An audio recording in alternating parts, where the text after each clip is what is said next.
আসসালামু আলাইকুম। কেমন আছো শিক্ষার্থী বন্ধুরা? আমি নার্গিস সুলতানা, সিনিয়র শিক্ষক, Shaheed Biruttam lieutenant Anwar girls college. edutubd.com এর পক্ষ থেকে তোমাদেরকে সাদর আমন্ত্রণ জানাচ্ছি আজকের এই বিশেষ সেশনে অংশগ্রহণ করার জন্য। জেএসসি পরীক্ষার্থী বন্ধুরা, তোমাদের পরীক্ষা একদম সন্নিকটে। আগামী 1 নভেম্বর শুরু হতে যাচ্ছে তোমাদের জন্য জেএসসি পরীক্ষা, অষ্টম শ্রেণীর সমাপনী পরীক্ষা। অষ্টম শ্রেণী শেষে যে পরীক্ষাটা অনুষ্ঠিত হচ্ছে সেই জেএসসি পরীক্ষা। বিগত 10 মাস ধরে তোমরা পূর্ণ প্রস্তুতি গ্রহণ করেছ।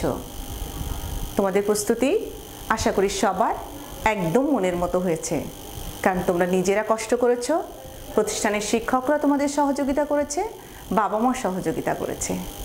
এখন কিন্তু পরীক্ষার হলে গিয়ে তোমার প্রস্তুতি যেরূপ, তুমি যা যা গ্রহণ করেছো প্রস্তুতি, তার ফলাফলটা কি পাবে সেটার জন্য তোমার খাতায় উপস্থাপনটাই সবচেয়ে বেশি জরুরি। এখন পরীক্ষার খাতায় উপস্থাপন করার পূর্বেও তোমাকে কিন্তু মানসিকভাবে প্রস্তুতি নিতে হবে, ভয় পেলে চলবে না, কারণ এটাই তোমাদের প্রথম কোনো পাবলিক পরীক্ষা না। তোমরা ইতিপূর্বে তোমরা পিইসি পরীক্ষাটায় অংশগ্রহণ করেছো এবং কাঙ্ক্ষিত ফলাফল পেয়ে তোমরা ক্লাস 6, 7 পড়েছো, 8-এ উঠেছো। সৃজনশীল প্রশ্ন সম্পর্কে তোমাদের খুব ভালো ধারণা চলে এসেছে, অবজেক্টিভ প্রশ্ন সম্পর্কে খুব ভালো ধারণা চলে এসেছে। এখন তোমরা বিভিন্ন সাবজেক্টের প্রস্তুতি গ্রহণ করেছো এবং পরীক্ষার জন্য পূর্ণ প্রস্তুতি নিয়েছো বলে আমাদের বিশ্বাস। এবং আমার বিশ্বাস তোমরা এখন পূর্ণ প্রস্তুত, শুধুমাত্র পরীক্ষার অপেক্ষায় তোমরা এখন দিন গুনছো। এখন পরীক্ষায় তো অংশগ্রহণ আমরা করব, একটু ভয় দ্বিধা তো কাজ করেই, বাবা মার উৎকণ্ঠারও শেষ নেই। তারপরেও কিন্তু কতগুলো বিষয়ে তোমাদেরকে একদম সতর্ক থাকতে হবে। সামান্য একটু ভুল, টেনশন, এগুলোর কারণে কিন্তু যে পরীক্ষার হলে যাওয়ার আগ থেকে শুরু করে আগের রাত থেকেই কিন্তু তোমার প্রস্তুতিটা নিতে হবে। কিভাবে? পড়া তো শেষ, সমস্ত সাবজেক্ট পড়া শেষ। আগের দিনের আমরা পড়বো, পরের দিনের যে পরীক্ষাটা ওই সাবজেক্টটাও আমরা পড়া শেষ করব।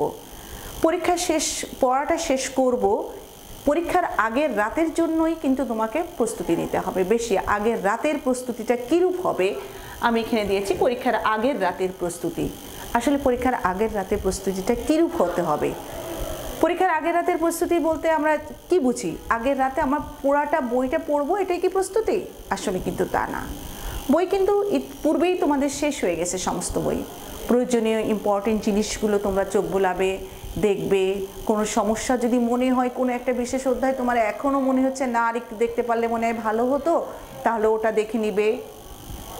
পড়া শেষ, চিন্তা করছো যে না আরও পড়বো, আরও পড়বো, আরও পড়বো। পড়ার কিন্তু কোনো শেষ হবে না, এটা রিভিশন, ওটা রিভিশন, এভাবে দেখতে দেখতে যদি তুমি রাতের অর্ধেকটা কভার করে দাও তাহলে কিন্তু চলবে না। তোমাকে পরীক্ষার আগের রাতে পর্যাপ্ত ঘুম হতে হবে। এ কারণে পরীক্ষার আগের রাতে তোমার ঘুমানোর সময় অবশ্যই 10:30 থেকে 11টার মধ্যে হতে হবে। এখন এই যে তুমি 10:30, 11টার মধ্যে ঘুমাবে, তার আগে কিন্তু তোমাকে কিছু কাজ করে রাখতে হবে, অবশ্যই প্রথম দিন আরও বেশি। সেটা কি? তুমি নির্দিষ্ট একটা ফাইল রাখবে, ট্রান্সপারেন্ট ফাইল, যেটা স্বচ্ছ ফাইল, বাইরে থেকে দেখা যায়। ওই ফাইলের মধ্যে তুমি তোমার অ্যাডমিট কার্ড, তুমি তোমার রেজিস্ট্রেশন কার্ড, এগুলো নেবে। সঙ্গে রাখবে তোমার কলম, পেন্সিল, স্কেল, এগুলো। এবং বিষয়ের বিভিন্ন বিষয়ে তোমার কিন্তু ক্যালকুলেটর ব্যবহার করা লাগতে পারে, সে কারণে একটা ক্যালকুলেটর ওই ব্যাগের মধ্যে রাখবে। যেটা বোর্ড নির্দেশিত ক্যালকুলেটর, সেই সাধারণ ক্যালকুলেটরটাই ব্যবহার করবে। সায়েন্টিফিক ক্যালকুলেটর কিন্তু এটা কিন্তু তোমার অত্যাধুনিক কোনো ক্যালকুলেটর হতে পারবে না, যেখানে কোনো প্রোগ্রাম তোমার ইনস্টল করা যায় বা করতে পারো তোমরা, এরকম কোনো ক্যালকুলেটর কিন্তু তোমাদেরকে ব্যবহার করতে দিবে না। তো পরীক্ষার আগের রাতে সমস্ত প্রস্তুতি, পড়াশোনার প্রস্তুতির পর বা তারও একদিন আগে আমরা এই কাজটা কিন্তু করে রাখবো। এবং এই ফাইলটার প্রয়োজনীয় যে জিনিস, এটা কিন্তু আমরা আবারও বলে আগের রাতেই গুছিয়ে রাখবো। আর ঘুমাতে যাব কখন? অবশ্যই 10:30 থেকে 11টার মধ্যে।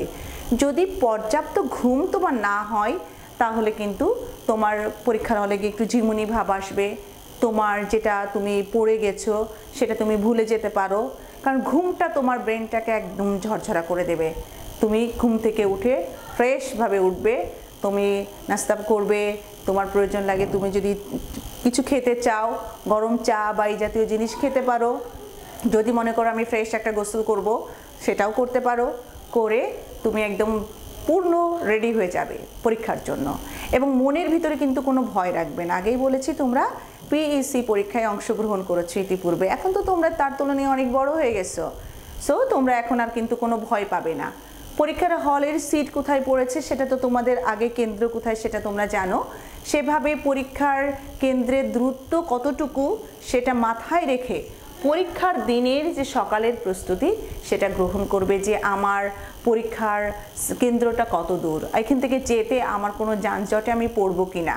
যদি যানজটে পড়ার সম্ভাবনা থাকে তাহলে একটু আগেই আমি যাব। আর প্রথম দিন কিন্তু অবশ্যই পরীক্ষা শুরু হওয়ার আধা ঘন্টা আগে আমি পরীক্ষার কেন্দ্রের সামনে কিন্তু পৌঁছিয়ে যাব, টেনশন কাজ করা যাবে না। যদি একটু দেরি হয়ে আল্লাহ পরীক্ষার হলে কী হবে, কিভাবে পৌঁছাবো, এরকম ধরনের একটা ভয় ভীতি কাজ করবে, মনের ভিতরে একটু দুরু দুরু ভাব থাকবে, এটা কিন্তু একদম থাকতে পারবে না। আগের রাতে যদি ঘুম না হয় তাহলে কি হতে পারে? আমি গত কয়েকদিন আগে আমার প্রতিষ্ঠানে টেস্ট পরীক্ষা দিচ্ছিল আমাদের প্রতিষ্ঠানের একটা সেকশনের একটা মেয়ে, তো আমি ওদের একটা নির্দেশনা দেওয়ার জন্য ওদের রুমে গেছি। তো রুম থেকে বের হয়ে এসে আমার প্রতিষ্ঠানে যেহেতু 5 তলা থেকে নামতে হবে, আমি লিফটে নামছি, হঠাৎ দেখি পাশে এসএসসি পরীক্ষার্থী যারা টেস্ট পরীক্ষা দিচ্ছে একটা মেয়ে দাঁড়ানো, এবং পরীক্ষা শুরু হওয়ার আধা ঘন্টার মধ্যে, সুতরাং ওর তো বের হওয়ার কথা না। আমি বললাম তুমি কেন এখানে, তোমার না পরীক্ষা চলছে? ওর রিলিজিয়ন পরীক্ষা। তো বললো ম্যাডাম আমার খুব বমি বমি আসছে, আমি একটু সিক রুমে যাবো, একটা বমির ওষুধ খেয়ে চলে আসবো। কেন, তোমার কি জ্বর বা অন্য কোনো কিছু? ও বললো যে না ম্যাডাম, আগের রাতে না আমার বই শেষ হচ্ছিল না, আমি সারা রাত ধরে পড়েছি, আমি মাত্র 2 ঘন্টা ঘুমিয়েছি, এখন এসে আমার খুব খারাপ লাগছে, আমি লিখতে পারছি না, আমার বমি বমি ভাব আসছে, আমি মনে হচ্ছে বমি করে ফেলবো, আমি সব ভুলে যাচ্ছি। আমি বললাম তুমি আগের রাতে সারা রাত যে পড়লে কেন? পরীক্ষাটা নিশ্চয়ই ভালো করার জন্য, কিন্তু পরীক্ষাটি কি তোমার ভালো হচ্ছে? তার চেয়ে বরং তুমি যদি একটা ফ্রেশ ঘুম দিতে, সকালে এসে যে জিনিসগুলো তোমার মনে হচ্ছিল যে এই চ্যাপ্টারের এই অংশটা একটু দেখতে পারলে ভালো হতো, তো সেইগুলো দেখে ফেলতে, তাহলে তোমার জন্য ভালো হতো না? বলে জি ম্যাডাম। কয়েকদিন পরে ওর সঙ্গে আবার আমার যখন দেখা হলো ম্যাডাম সত্যি এরপরে থেকে আমি আর রাত জাগি না, আমি রাত না জেগে আমি নির্দিষ্ট সময়ে ঘুমিয়ে যাই এবং পরবর্তী পরীক্ষাগুলো আমি ভালো দিচ্ছি। দেখো, পরীক্ষা ভালো করার জন্য, রিভিশন করার জন্য সারা রাত জাগার কোনো দরকার নেই, পর্যাপ্ত ঘুম অবশ্যই তোমার প্রয়োজন আছে। পরীক্ষার দিনের সকালের কথা তো বললাম, যে ঘুম থেকে তোমরা উঠবে, একইভাবে তুমি সব কিছু দেখবে, যদি কোনো কিছু তোমার আবারও পড়ার থাকে সেটা চোখ বুলিয়ে নেবে, নিজেকে সম্পূর্ণ প্রস্তুত করবে পরীক্ষার হলে যাওয়ার জন্য। আর ওই যে ফাইলটা তো আগের রাতে আমরা গুছিয়ে রেখেছি, যার মধ্যে অ্যাডমিট কার্ড, তারপরে রেজিস্ট্রেশন কার্ড সবগুলো আছে। তো পরীক্ষার হলে আমরা চলে আসলাম। পরীক্ষার হলে যখন আমরা চলে আসব, একদম নিজেকে বলবে যে আমি প্রস্তুত, আমি পরীক্ষা দেওয়ার জন্য সম্পূর্ণরূপে প্রস্তুত। সৃষ্টিকর্তার নাম নিবে, নাম নিয়ে সৃষ্টিকর্তার সাহায্য চাইবে, বলবে যে অবশ্যই বলবে যে সৃষ্টিকর্তা তুমি আমাকে সাহায্য করো, আমি এই সারা বছর ধরে আমি পরিশ্রম করেছি, সেই পরিশ্রম কাঙ্ক্ষিত ফলাফল লাভের জন্য যে পরিশ্রম করেছি তুমি আমার সহায়তা করো। আমরা আমাদের যার যার ধর্মীয় মতে আমরা অবশ্যই আমরা সৃষ্টিকর্তাকে স্মরণ করব এবং পরীক্ষার হলে আমরা কিন্তু প্রবেশ করব। পরীক্ষার হলে প্রবেশ করার পর তোমার হলের যারা পরিদর্শক থাকবেন তোমাদের হাতে খাতা তুলে দিবেন 15 মিনিট আগে। অবশ্যই তোমরা জানো পরীক্ষার যে ক্রিয়েটিভ কোশ্চেন এবং অবজেক্টিভের যে আনসার করতে হবে একই খাতার মধ্যে আলাদা অবজেক্টিভের আনসারগুলো দেওয়ার জন্য তোমাদের 4 কোণা গোল গোল বৃত্ত থাকবে না, 4 কোণা ঘর ঘর থাকবে, এরকম তোমাদের 40টা থাকবে। আর তোমাদের খাতার উপরেই যেহেতু ওটা থাকবে, পরীক্ষা তোমাদের 3 ঘন্টার পরীক্ষা, যেটা 3 ঘন্টা 2 ঘন্টার পরীক্ষা, 2 ঘন্টা কিংবা 2.5 ঘন্টা, বিভিন্ন সাবজেক্টের যে তোমাদের টাইম মেনশন করা আছে ওভাবেই পরীক্ষাটা হবে। খাতাটা হাতে পাওয়ার পরে প্রথমেই তোমরা খাতার উপরের টপ শিটটা কিন্তু খুব ভালোভাবে পূরণ করতে হবে। খাতার উপরে তোমার প্রয়োজনীয় যে বিষয়গুলো চাবে সেগুলো প্রত্যেকটাই করবে, তবে পঞ্চম শ্রেণীর সঙ্গে এখানে কিছু পার্থক্য আছে। এখানে প্রতিটা সাবজেক্টের কিন্তু বিষয় কোড আছে। এই বিষয় কোডের ঘরে তোমাকে অবশ্যই বিষয় কোডে লিখতে হবে। যেমন ধরো তোমার এখানে বিষয় কোড আছে, বিষয় কোড আমি ধরলাম তোমার পরীক্ষাটা হচ্ছে বাংলা পরীক্ষা, বাংলা প্রথম পত্র, যার বিষয় কোড 101। তুমি এখানে বিষয় কোড 101 লিখবে এবং এভাবে কিন্তু ছোট ছোট অসংখ্য ঘর দেওয়া আছে, প্রত্যেকটা 0 1 1 2 2 এভাবে দেওয়া আছে। তুমি এখানে সুন্দর করে এরকম বৃত্ত দেওয়া আছে।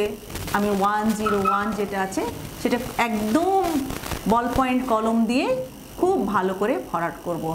একইভাবে কিন্তু আমি ভরাট করব আমার registration number, roll number. Roll নাম্বারটা তোমার এখানে থাকবে।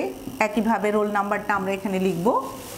যত রোল হবে রোল নাম্বারগুলো আগে এখানে আমরা এভাবে 2 6 3 5 4 2 6 ডিজিট রোল নাম্বার আমরা একইভাবে এখানে থাকবে 0 0 0 1 1 1। আমরা ওই ঘরগুলো বৃত্ত ভরাট করব এবং বৃত্তটা কিন্তু খুব মনোযোগ সহকারে ভরাট করব। দাগগুলো বাইরে যাবে না, একদম ভালো কালি বল পয়েন্ট কলম দ্বারা ভরাট করব। একইভাবে রেজিস্ট্রেশন নাম্বার, তারপরে তোমার বোর্ড থাকবে, বোর্ডের ওখানে একটা রাউন্ড দেওয়া থাকবে, বিভিন্ন বোর্ডের নাম থাকবে, ঢাকা, চট্টগ্রাম, রাজশাহী, যশোর, যে বিভিন্ন বোর্ড আছে, যে যে বোর্ডের পরীক্ষার্থী ওই বোর্ডে তোমরা বৃত্তটা ভরাট করে ফেলবে। বৃত্ত ভরাট করার সময় তোমরা যে বিষয়টা খুব ভালোভাবে খেয়াল করবে যে তুমি আগে মিলিয়ে নেবে যে তোমার এই লেখাটা ঠিক হয়েছে কিনা। যেহেতু 15 মিনিট আগে তোমাকে খাতাটা দিয়ে দিবে, তুমি কিন্তু দেখবে যে প্রতিটা লেখা তোমার ঠিক হয়েছে কিনা। লেখার পরে তুমি লেখার আগেই তো অ্যাডমিট কার্ডের সঙ্গে মিলিয়ে দেখবে। কোনো কারণে যদি ভুল হয়ে যায় এই লেখাটা একটানে কেটে উপরে আবার সুন্দর করে লিখে দিবে।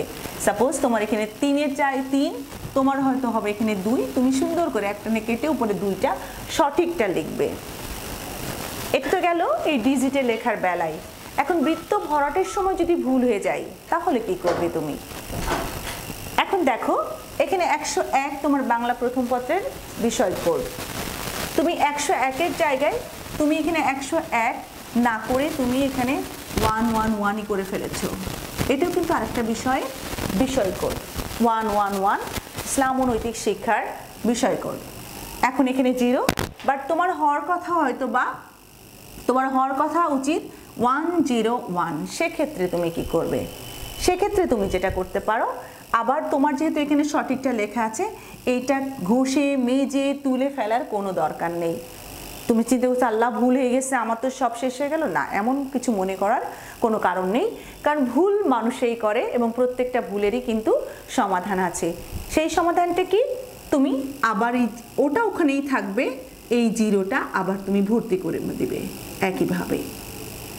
একইভাবে যদি তোমার রোলে ভুল হয় কিংবা রেজিস্ট্রেশনে ভুল হয় তাহলে একইভাবে তোমরা সংশোধন করে নেবে এবং এক্ষেত্রে ভয় পাওয়ার কোনো কারণ নেই।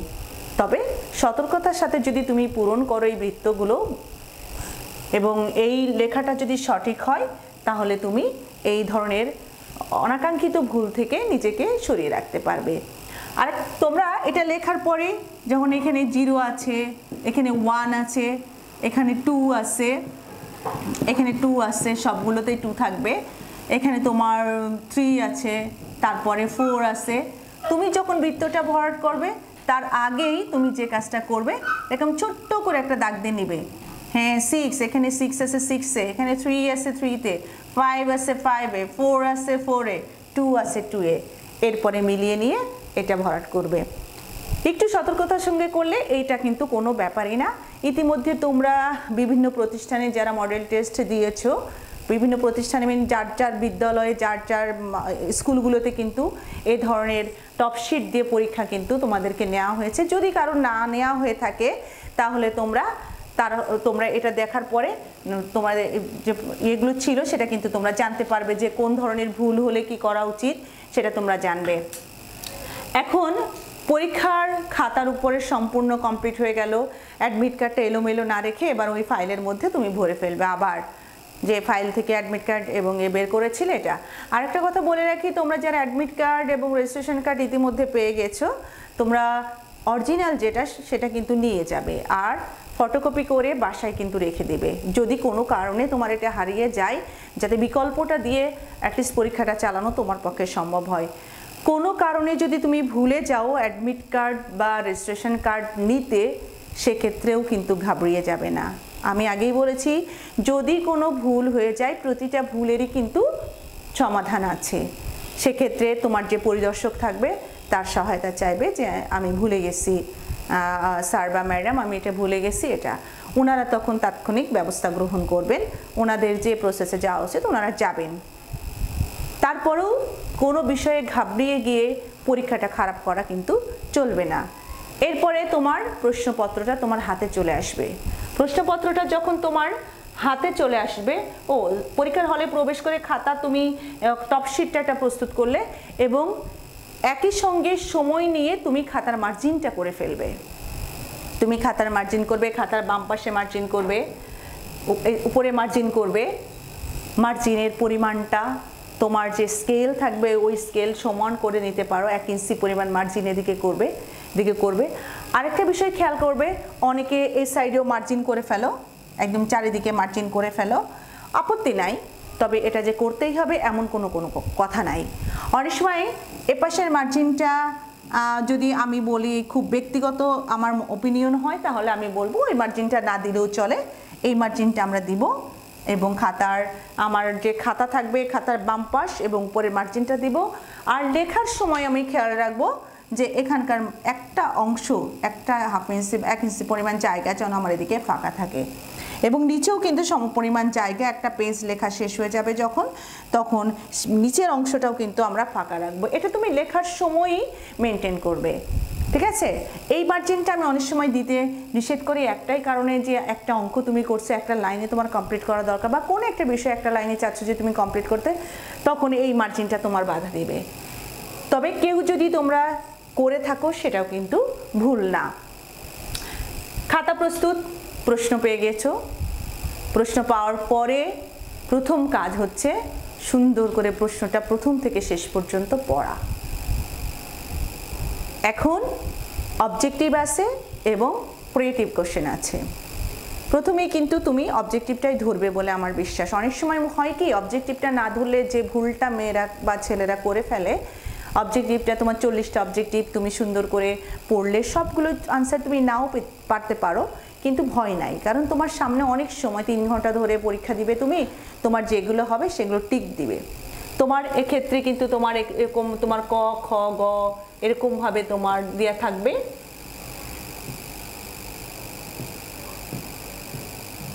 ক, খ, গ এবং ঘ।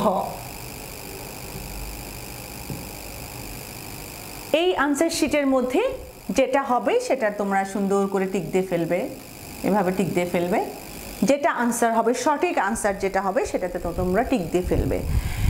এখন তুমি যদি সবগুলোর উত্তর একবারে নাই পারো 40টা, যেগুলো তোমার একদম তুমি কনফার্ম যেগুলো আমি পাচ্ছি সেগুলো তুমি দাগিয়ে ফেলো আগে। এরপর যেগুলো তুমি পারবে না সেগুলো রেখে দাও, যে সময় নষ্ট না করে যে আমি 40 মিনিট ধরে অবজেক্টিভ দাগাবো, 40 মিনিট আমার অবজেক্টিভের জন্য বরাদ্দ, সেটা আমি 40 মিনিটের মধ্যেই আমি অবজেক্টিভ শেষ করব, না হলে আমি চিন্তা করব, এরকম কোনো কিছু করে সময় নষ্ট করা কিন্তু যাবে না। ধরলাম তোমার 30টা কমপ্লিট হয়ে গেল, 30টা তুমি একদম ভালোভাবে পারো, আর 10টা বাকি আছে, থাক না বাকি 30টা তো তোমার সঠিক হয়েই গেল। এবার আমি ক্রিয়েটিভ প্রশ্ন শুরু করব।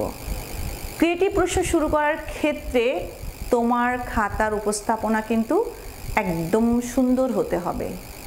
তুমি এতদিন যে পরিশ্রম করেছো, তুমি এতদিন যে প্রস্তুতি গ্রহণ করেছো, সেটা কিন্তু তুমি কতটুকু প্রস্তুতি গ্রহণ করেছো তার প্রতিফলনটা খাতায় থাকবে। খাতায় যা তুমি লিখবে তার উপর ভিত্তি করেই তোমার মূল্যায়নটা কিন্তু করা হবে। অবজেক্টিভের বেলায় তুমি যতগুলো পারলে টিক দিয়ে নিলে এখানে সুন্দর করে। এবার তুমি যদি আরও পারো আরও করো, যদি 40টা একবারে পেরে যাও, ওকে আলহামদুলিল্লাহ 40টা তোমার কমপ্লিট হয়ে গেল।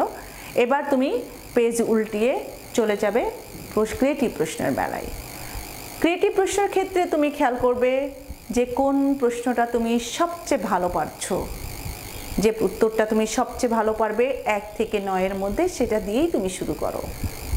তবে প্রতিটা প্রশ্নের ক্ষেত্রে তোমার নম্বর বরাদ্দ কতটুকু সেটা মাথায় রাখতে হবে। একটা ক্রিয়েটিভ প্রশ্নের ক্ষেত্রে তুমি 20 থেকে 22 মিনিটের বেশি কিন্তু সময় নেবে না।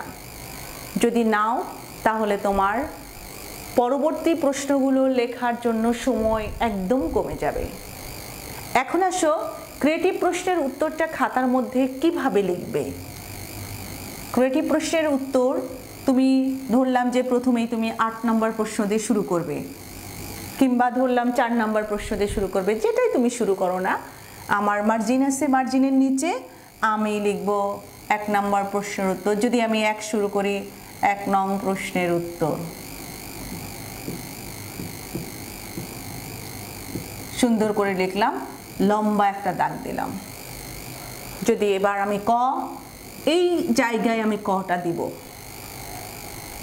1 নম্বর প্রশ্ন তো তোমরা জানো জ্ঞানমূলকের থাকে, যেটা 1 লাইন 2 লাইন বা 3 লাইনের মধ্যেই হয়ে যায়, একটা শব্দের মধ্যেও হয়ে যায়, একটা পূর্ণ বাক্যে আমরা লেখার চেষ্টা করব। যদিও দেখা যায় অনেক প্রশ্ন আছে যে আসে একদম এক কথা। আমি জাস্ট ছোট্ট একটা উদাহরণ দিই যে বাংলাদেশের রাজধানীর নাম কি, কেউ লিখবে ঢাকা, কেউ লিখবে বাংলাদেশের রাজধানীর নাম ঢাকা।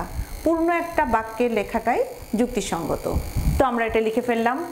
আমি যখন খ নাম্বার প্রশ্নের উত্তরটা যখন লিখব, একটা প্রশ্নের উত্তর শেষ আমার এখানে হয়ে গেল। আমি এখানে অবশ্যই এই 1 খ, শুধু খটা আমি দিব না। একটা পেজের মধ্যে যখন থাকবে তখন কিন্তু বোঝা যাবে 1 নম্বর প্রশ্নের উত্তর ক, 1 খ। যখন তুমি পেজটা উল্টিয়ে ফেলে গ নাম্বারটা দিবে, খাতা শেষ, পরের পেজে চলে গেছে, এবার শুধু লিখেছ গ, শুধু লিখেছ ঘ। কোনো কারণে একজন এভাবে যদি তুমি লিখতে থাকো এবং কোনো কারণে যদি একজন এক্সামিনার খাতা দেখতে দেখতে একটা অংশ দেখার পরে খাতাটা রেখে দিল, পরবর্তীতে পেজ উল্টালো যে খাতা দেখবো, দেখে গ, এটা কতর গ, একটু বিরক্ত হতেও পারে। কারণ সবার মন মানসিকতা কিন্তু সমান হবে না। তুমি যদি মনে করো যে আমরা যারা শিক্ষক খাতা দেখার সময় একদম ওইভাবেই খাতাটা আমরা মূল্যায়ন সবাই করব বা করি, এটা বললে কিন্তু এটা বলতে পারবো না। তবে সমস্ত শিক্ষক সমাজের প্রতি শ্রদ্ধা রেখে, আমি নিজেও শিক্ষক, যে আমরা শিক্ষার্থীদের খাতা মূল্যায়নের বেলায় অবশ্যই ধৈর্য, সহনশীলতা এবং আমার নিজের সন্তান মনে করেই খাতা দেখব এবং সেটা দেখা উচিত বলে আমি মনে করি। আমরা চেষ্টাও করি ওভাবে দেখার জন্য। 1 নম্বর প্রশ্নের উত্তর ক, এখানে 1 খ, এখানে আমি 1 গ। কেউ যদি একটু স্লো লিখো, মনে করছে 1 নম্বর প্রশ্নের উত্তর লিখলাম 2 নাম্বার, পরে দেখছো সময় একটু কম আসছে, এক্ষেত্রে তুমি যদি মনে করো যে আমি 1 নম্বর প্রশ্নের উত্তর ক এই কথা না লিখে এখানে আমি তুমি 1 লিখেছো, 4 লিখেছো, 7 লিখেছো, এখন 8 নম্বরের বেলায় আসছো, তোমার আর ধৈর্য হচ্ছে না যে আমি 8 নম্বর প্রশ্ন উত্তর লিখতে গেলে তোমার সময়টা বেশি যাচ্ছে। যদি এটা একান্তই নাই পারো, তাহলে অ্যাটলিস্ট 8 ক, 8 খ কিংবা 8 গ এতটুকু হলেও কিন্তু দিবে। ক, খ, গ, ঘ কোন প্রশ্নের সঙ্গে যুক্ত, এভাবে যদি লিখতে পারো ওকে আলহামদুলিল্লাহ, না পারলে এভাবে হলেও কিন্তু লিখবে। তুমি কোন প্রশ্নটার উত্তর লিখছো এবং সেই প্রশ্নটা কত নাম্বার প্রশ্নের, কোন অংশটা, এটা জ্ঞানমূলকের প্রশ্ন নাকি অনুধাবনের নাকি প্রয়োগের নাকি উচ্চতর দক্ষতা, সেটা কিন্তু জানতে হবে। এজন্য তোমরা ক, খ, গ এটা কখনো লিখবে না। তোমরা 9টার মধ্যে আনসার করবে 6টা মিন 4 ছক 24টা প্রশ্ন তোমাদের কিন্তু খাতায় লিখতে হবে। সম্পূর্ণ সবগুলো প্রশ্ন লেখা হয়ে যাওয়ার পরে, লেখা শেষ, এবার কিন্তু তোমরা প্রশ্নগুলো লেখার পরে অবশ্যই কিছু সময় হাতে রাখবে যে খাতাটায় তুমি সবগুলো প্রশ্ন লিখেছো কিনা। পারলে একবার প্রথম থেকে শেষ পর্যন্ত গুনে দেখবে ক, খ, গ, ঘ আছে কিনা, ক, খ, গ, ঘ আছে কিনা, ক, খ, গ, ঘ আছে কিনা, এবং 24টা প্রশ্নের উত্তরই তুমি লিখতে পেরেছো কিনা। আরেকটা বিষয় আমি বলি, তোমরা একটা প্রশ্ন যখন শুরু করবে 1 ক, খ, গ, ঘ ধারাবাহিকভাবে লিখবে। একটা ছেড়ে একটা 1 ক, আর একটা 2 গ, আর একটা হচ্ছে তোমার 3 গ, এরকম লিখবে না। যখন তোমরা লিখবে 1 ক, খ, গ, ঘ শেষ করবে, দুই যখন শুরু করবে 2 এর ক খ ঘ সব শেষ করবে। 3 যখন করবে 3 এর একইভাবে শেষ করবে। চেষ্টা করবে ধারাবাহিকভাবে প্রশ্নগুলোর উত্তর দেওয়া। ধারাবাহিক মানে কিন্তু আমি বলেছি একটা ক্রিয়েটিভ প্রশ্নের ধারাবাহিকতা বজায় রাখা। তার মানে 1 2 3 4 এর প্রশ্ন উত্তর লিখতে হবে এটা না। তুমি 9 নম্বর প্রশ্নটা দিয়েও শুরু করতে পারো, তুমি 6 নাম্বার দিয়েও শুরু করতে পারো। যে প্রশ্নটা শুরু করবে ওই প্রশ্নের ধারাবাহিকতাটা রক্ষা করা অবশ্যই তোমার দরকার। তোমরা যখন একটা বিষয়বস্তু উপস্থাপন করবে একটা প্রশ্নে, ক এবং খ তো তোমরা সরাসরি বই থেকেই পেয়ে যাবে। গ এবং ঘ স্টেমটা ঢেকে দিলে কিন্তু তোমাদের পক্ষে লেখাটা একটু কষ্টসাধ্য হয়ে যায়। কষ্টসাধ্য মানে কি তোমরা লিখতেই পারবে না। আমাদের ক্রিয়েটিভ প্রশ্নের যে মানে মূল থিম, সে তার আলোকে যদি প্রশ্নটা পাবে তোমরা, এবং গ এবং ঘটার জন্য তোমাকে কিন্তু উদ্দীপকটা খুব ভালোভাবে পড়তে হবে। তোমাকে বুঝে নিতে হবে এটা কোন অধ্যায় থেকে ওরা মানে ইঙ্গিত করেছে এবং কোন অংশটা এখানে ইঙ্গিত করেছে, সেটা ধরে নিয়ে পাঠ্য বইয়ের যে বিষয়বস্তু আছে সেই বিষয়বস্তুটাকে মাথায় রেখে ওই বিষয়বস্তুটা কিন্তু আনতে হবে। যে নিজের কাজ আমি নিজে করব, কেন করব, সুবিধা কি, নিজের কাজ নিজে করার সুবিধা কি? অনেক সুবিধা আছে, কিন্তু আমার পাঠ্যপুস্তকে যে পয়েন্টগুলো উল্লেখ আছে সেগুলো আনলে সবচেয়ে ভালো হবে। আর উচ্চতর দক্ষতার ক্ষেত্রে পাঠ্যপুস্তকের সহায়তা নিয়ে মূল বিষয়বস্তুটা লিখব এবং পরবর্তী স্টেপে এসে আমি আমার মতামতটা উদ্দীপকের আলোকে তুলে ধরব। ক এবং খ নাম্বার প্রশ্নে, ক নাম্বার তো 1 লাইনে হতে পারে, 2 লাইন বা 3 লাইনের মধ্যে সীমাবদ্ধ থাকবে উত্তর। প্রশ্নের ডিমান্ড অনুযায়ী হবে, 1 লাইনেই মোটামুটি হয়ে থাকে। খ নাম্বার প্রশ্নটা যদি তোমাদের পক্ষে সম্ভব হয়, এখানে তোমরা ক 1 + 1 নম্বর বরাদ্দ থাকে। ক নাম্বারের জন্য 1, খ নাম্বারের জন্য 1 + 1, গ এর জন্য 1 + 1 + 1, ঘ এর জন্য 1 + 1 + 1। মনে হতে পারে এটা কি? ক নাম্বারের প্রশ্ন যেহেতু জ্ঞানমূলকের প্রশ্ন, জ্ঞানমূলকের প্রশ্ন এক কথায় বা একটা লাইনে উত্তরটা কিন্তু তোমরা পেয়ে যাবে। খ নাম্বারের যে উত্তর সেখানে জ্ঞানের একটা অংশ থাকবে এবং অনুধাবনের একটা অংশ থাকবে। যদি এই দুইটা অংশের কোনো একটা অংশ খুঁজে পাই তোমার এক্সামিনার, তাহলে তোমাকে কিন্তু নাম্বার দিবে। দুইটি অংশ পাইলে 2 নাম্বার তুমি কিন্তু পেয়ে যাবে। গ নাম্বারের ক্ষেত্রেও যে তুমি ধরতে পেরেছো কিনা প্রশ্ন, জ্ঞানের স্তর, অনুধাবনের স্তর এবং প্রয়োগের স্তর, 3টে স্টেপের জন্য তোমার নাম্বার বরাদ্দ। এবং এক্ষেত্রে কিন্তু তুমি চাইলেই প্যারা করতে পারো।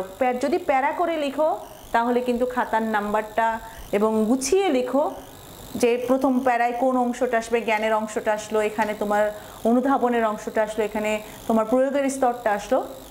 যদি প্যারা করে লিখো তাহলে কিন্তু আমার মনে হয় নাম্বারটা একটু হলেও অন্যদের তুলনায় তুমি বেশি পাবে। এবং ঘ নাম্বারে এসেও একই, জ্ঞানের অংশের জন্য 1, অনুধাবনের জন্য 1, প্রয়োগের জন্য 1 এবং উচ্চতর দক্ষতার জন্য 1 নাম্বার বরাদ্দ থাকে। তোমরা তোমাদের খাতার উপস্থাপনা যদি খুব সুন্দর হয় তোমরা কিন্তু নাম্বার পাবে। এখন খুব সুন্দর মানে ঝকঝকা তকতকা একদম বইয়ের মতো করে লিখতে হবে তা না, তোমার যেমন হাতের লেখাই আছে। এখন যদি তুমি নতুন করে কিছু শুরু করতে চাও তাহলে কিন্তু হবে না, যেটাই আছে সেটাতে তুমি কাটাকাটি করবে না, কাটাকাটি না করে খাতার উপস্থাপনাটা খুব সুন্দরভাবে করবে। এবং একটা বিষয় খেয়াল রাখবে যে পরীক্ষা শেষ হওয়ার 10 মিনিট আগে অ্যাটলিস্ট পরীক্ষা সমস্ত লেখাটা শেষ করে ফেলার চিন্তা ভাবনা করবে বা চেষ্টা করবে। সেক্ষেত্রে খাতায় যদি কোনো কিছু তোমার আন্ডারলাইন করা দরকার থাকে সেটা করবে, কোনো পয়েন্ট যদি তুমি মার্ক করতে চাও করতে পারো। তবে একটা কথা মনে রেখো যে রঙিন কোনো কালি ব্যবহার করার তোমাদের দরকার নেই, কালো কালি ব্যবহার করবে। সঙ্গে তোমরা নীল কালির কলম ব্যবহার করতে পারো, যে পয়েন্টগুলো আন্ডারলাইন করার জন্য করতে পারো, তাহলে খাতার সৌন্দর্য আরও বৃদ্ধি পাবে তোমাদের। তবে যদি মনে করো যে আমি এই 2 রকমের কালি ব্যবহার করতে গেলে আমার লেখাই হচ্ছে না, তো শেষ হবে না বা আমি সময় পাবো না, সেক্ষেত্রে দরকার নেই, প্রতিটা প্রশ্নের মাঝে একটু গ্যাপ রাখবে। আমরা অনেক সময় বোর্ডের খাতা দেখতে গেলে একটা বিষয় দেখি যে একটা এই ক এর শেষ, খ এর উত্তর এই লিখলাম, লিখতে লিখতে লিখতে লিখতে এখানে শেষ হয়ে গেছে, ঠিক গ নাম্বার এখানে দিয়ে শুরু করে দিল। খুঁজেও পাওয়া যায় না যেখানে গ নাম্বারের প্রশ্ন লিখলো নাকি ঘ নাম্বার, আবার গ শেষ হলো না, এভাবে ঘ নাম্বার দেখা যাচ্ছে এখান থেকে শুরু করে দিল। প্রশ্নটাকে বুঝতে দিবে যে এটা একের ক, এটা খ, এটা গ। যদি যারা দ্রুত লিখে 1 নম্বর প্রশ্নোত্তর ক, 1 নম্বর প্রশ্নোত্তর খ এত লিখে সময় নষ্ট করার দরকার নেই, এভাবে দিলেও কিন্তু আমাদের এক্সামিনাররা সহজেই বুঝতে পারবে। তাহলে তুমি তোমার প্রস্তুতি ইতিমধ্যে সম্পন্ন করেছো। খাতার উপস্থাপনাটার উপরেই তোমার যে মূল্যায়ন সেটা কিন্তু হবে। তুমি জানো, কতটুকু জানো, কি জানো, তার প্রতিফলন কিন্তু খাতায় থাকবে। তোমার চেহারা দেখে কোনো এক্সামিনার কিন্তু তোমার নাম্বারটা দিবে না যে ও জানতো ওর খাতায় নাই আমি ওকে দিয়ে দিই, এরকম কোনো ঘটনা কিন্তু ঘটবে না। যেটা ঘটবে সেটা হচ্ছে তোমার খাতার মধ্যে তুমি যা কিছু উপস্থাপন করবে তার উপরে ভিত্তি করেই তোমার নাম্বারটা দেয়া হবে। সুতরাং এই খাতার উপস্থাপনের বিষয়টা তোমাকে খুব ভালোভাবে খেয়াল করতে হবে। এখন এসে খাতা জমা দেওয়ার আগ মুহূর্তে আমি আবারও বললাম যে তুমি গুনে গুনে দেখবে যে তোমার 24টা প্রশ্নের আনসার করা হয়েছে কিনা। 24টা মিন 4 ছক 24, 6টা সৃজনশীল প্রশ্নের জন্য 24 নাম্বার।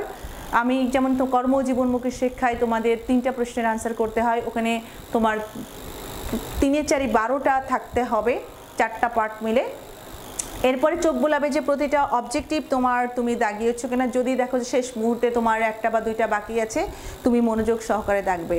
আরেকটা বিষয় তোমাদেরকে বলে রাখি, অবজেক্টিভ দাগানোর সময় তুমি হয়তো ভুল করে এভাবে তোমার ছক করা আছে, তুমি ক, খ, গ, হ্যাঁ, তুমি ভুল করে তুমি কতে দাগ দিয়ে ফেলেছো। তুমি পরবর্তীতে তোমার মনে হলো এটা তো ক হবে না, এটা খ হবে, তাহলে তুমি কি করবে? এটা কি তুমি আবার ওই ঘষা মাজা করবে? আসলে ঘষা মাজা করবে না। এরকম না হওয়াটাই আমাদের কাম্য। এরকম কনফিউজড কোনো যদি উত্তর থাকে তাহলে তোমরা একটু কোথাও একটা সাংকেতিক চিহ্ন দিয়ে রাখবে, পরবর্তীতে দেখে শুনে দিবে। কিন্তু ঘটনাক্রমে যদি এরকম হয়েই যায় সেক্ষেত্রে তুমি কি করবে? সেক্ষেত্রে ভয় পাওয়ার কারণ নেই। 1টা বা 2টো ভুল যদি এরকম হয়েই যায় তোমাদের, সেক্ষেত্রে তোমরা এটাকে ছোট্ট করে কেটে, যদি তুমি মনে করো গ আনসার, গ এর উপরে আমরা এখানে সুন্দর করে গ এর উপরে টিক দিয়ে দিব। যেহেতু তোমাদের টিক চিহ্ন দিতে হয়, আমরা এইভাবে টিক চিহ্ন দিব। আবার একদম এটার বাইরে দিব না, কিন্তু এখানে সুন্দর করে এখানে দিব, এখানে দিয়ে দিব যে গ, এখানে বক্সের মধ্যে সুন্দর করে গ আছে, আমি টিকটা এখানে দিব, এর বাইরে দেব না। ঠিক আছে? তাহলে তোমরা পরীক্ষার খাতায় যদি টুকিটাকি কোনো ভুল আমাদের হয়েই যায়, সেই ভুলগুলো সমাধান কিভাবে করব সেটা তো তোমরা জানলে। পরীক্ষার আগের রাতে তোমরা কখন ঘুমাতে যাবে সেটাও কিন্তু আমি বললাম। তোমরা কিন্তু ঘুমটা খুব জরুরি পরীক্ষার আগে, পড়াটাও যেমন জরুরি, ঘুমটাও ঠিক ততটাই জরুরি তোমার সুস্থভাবে পরীক্ষার খাতার উপস্থাপনের জন্য। আর এখন একটু ঠান্ডা পড়ছে, অল্প অল্প ঠান্ডা বাতাস বইছে ভোরের দিকে। তোমরা সতর্ক থাকবে কোনোভাবে যেন ঠান্ডা লেগে না যায়। আর পরীক্ষার মধ্যে গ্যাপ যেহেতু খুবই কম, তোমাদের নেই বললেই চলে, এ কারণে পরীক্ষা শেষ করবে এসে চেষ্টা করবে প্রিপারেশনটা যেহেতু তোমাদের আগেই নেওয়া আছে, যত দ্রুত সম্ভব তোমাদের পরবর্তী দিনের পরীক্ষার জন্য প্রস্তুতি গ্রহণ করা। ঠিকমতো খাওয়া দাওয়া করবে, টেনশন করবে না। অনেকের পরীক্ষার একটা ভীতি কাজ করে, পরীক্ষা আসলেই বমি বমি ভাব আসে, জ্বর আসে, বিভিন্ন ধরনের সমস্যা। আসলে এই ধরনের কোনো সমস্যা তোমাদের থাকার কথা নয়। তোমরা এখনকার ছেলেমেয়েরা অনেক বেশি এগিয়ে আছো, তোমরা আরও ভালো করে প্রস্তুতি নাও। পরীক্ষার হলে গিয়ে তোমাদের যে প্রস্তুতিটা আছে তার প্রতিফলন ঘটাও এবং কাঙ্ক্ষিত রেজাল্ট তোমরা পাও, এই কামনা করি। edtubd.com তোমাদের সঙ্গে সব সময় আছে এবং তোমাদের কথা মনে রেখেই, তোমাদের প্রয়োজনটাকে মনে রেখেই কিন্তু তোমাদের সামনে বিভিন্ন বিষয় নিয়ে বারবার হাজির হচ্ছে। তোমরা তোমাদের চাহিদাগুলো আমাদেরকে জানাও, আর কি জানতে চাও পরীক্ষার সম্পর্কে। আমরা তোমাদের সাথে সারাক্ষণ আছি এবং থাকবো। তোমরা ভালো থাকো, তোমাদের প্রতি অনেক শুভকামনা রইল, অগ্রিম শুভকামনা। পরীক্ষা খুব ভালো হবে, তোমরা তোমাদের কাঙ্ক্ষিত ফলাফল পাবে, তোমাদের মুখে হাসি ফুটবে, তোমাদের বাবা মায়ের মুখে হাসি ফুটবে, হাসি ফুটবে প্রতিষ্ঠানের মুখে। সবার প্রতি শুভেচ্ছা রইল। আল্লাহ হাফেজ।